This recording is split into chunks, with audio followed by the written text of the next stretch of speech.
తెల్లవారితే చక్రవర్తి అయి రాజ్యమునేలే రామయ్య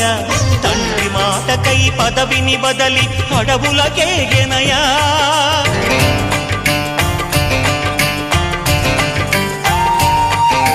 మహిలో జనులను కావగ వచ్చిన మహావిష్ణు అవతారమయ్య ఆలిని రక్కసుడపహరించితే ఆక్రోశించెనయా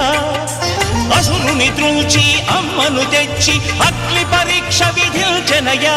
సాగలి నిందకు సత్యము చాటగ కులసతినే విడనాడెనయ నా రాముని కష్టం లోకంలో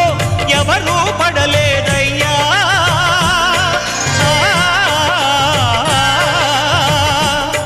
నా రాముని కష్టం లోకంలో